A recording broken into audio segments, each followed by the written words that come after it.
আসসালামু আলাইকুম ভিউয়ার্স, তামান্নাস ডায়েরিতে আপনাদের স্বাগতম। কেমন আছেন সবাই? আজকে আসলে একটা বিশেষ দিন সম্পর্কে আপনাদের সাথে গল্প করতে আসলাম।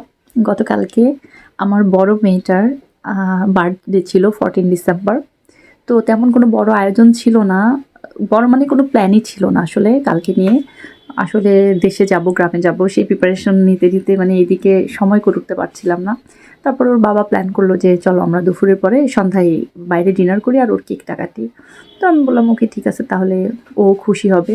তাই যেই কথা সেই কাজ। আসলে আমরা দূর দেশে থাকি, আপনজন তো সবাই দূরে দূরে আছে। এখানে শুধু আমার একটা বোন আছে, ওকে নিয়েই গেছি। আমিও সৌভাগ্য যে আসলে এখানে আপনজন বলতে কেউ আছে। ওদের নিয়ে আমরা দুই ফ্যামিলি একসঙ্গে যেয়ে একটা রেস্টুরেন্ট, খোলামেলা যে রেস্টুরেন্ট, ওখানে গিয়েছি। কারণ বাচ্চারা এনজয় করবে, লাফালাফি করবে, ভালো লাগবে। এই জন্য গাজীপুরে একটা গার্ডেনিয়া একটা রেস্টুরেন্ট, সেটাতে গিয়েছিলাম। তো ওখানে যে ওরা খুব সুন্দর দৌড়াদৌড়ি লাফালাফি করছে, ঘুরছে ফিরছে, মজা করছে, এটা খুবই ভালো লাগলো। আর ফাইনালি আমরা আসলে কেকটা কাটলাম, ওর কেক নিয়ে এসেছিলাম, সেটাও কেটে আমরা এনজয় করলাম, মজা হলো। তো এই একটা পর্ব শেষ হওয়ার পরে আমাদের আসলে ডিনারের পর্ব আছে, সেগুলো আমরা আগেই অর্ডার করে রেখে এসেছি। এই যে আমার মেয়েটা তো মানে ও যে ওর কোনো মাথায় নাই, ও কেক কেটেছে সেটা নিয়ে খাবে, এই করবে, ও দৌড়াদৌড়ি করে বেড়াচ্ছে, অনেক মজা করছে, খোলামেলা জায়গা, বুঝতেই পাচ্ছেন।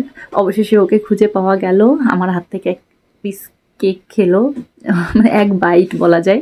এই যে তারপরে আমরা সবাই এখানে বসে খাচ্ছিলাম, মজা করছিলাম। তারপরে কেকের পর্ব শেষ হয়ে যাওয়ার পরে আমরা আমাদের ডিনারের পার্টে চলে এসেছি। আমরা সবাই এনজয় করে খেলাম, বেশ ভালো লাগলো, খাবারগুলোও অনেক মজার ছিল, এটা ভালো লেগেছে। এই যে আমার ছুঁইমুই ছোটোটা, সেও তো মানে অতিরিক্ত ঠান্ডা লেগেছে, এটা নিয়েও অনেক পেরেশানির মধ্যে ছিলাম। যাই হোক, জন্মদিন আসলে ছোট মানুষ এনজয় করবে, মজা করবে, এটা বড়দের ভালো লাগে, তাই না? বাচ্চারা খুশি হলে মা বাবার ভালো লাগে। সবাই আমার বাচ্চার জন্য দোয়া করবেন, ও যেন ভালো থাকে, একটা মানুষের মতো মানুষ করতে পারি, একটা ভালো মানুষ রূপে গড়ে তুলতে পারি, সেই দোয়া করবেন আমার মেয়ের জন্য। সবাই ভালো থাকবেন এবং আমার ভিডিওটি ভালো লাগলে লাইক ও কমেন্ট দিয়ে যাবেন। আল্লাহ হাফেজ।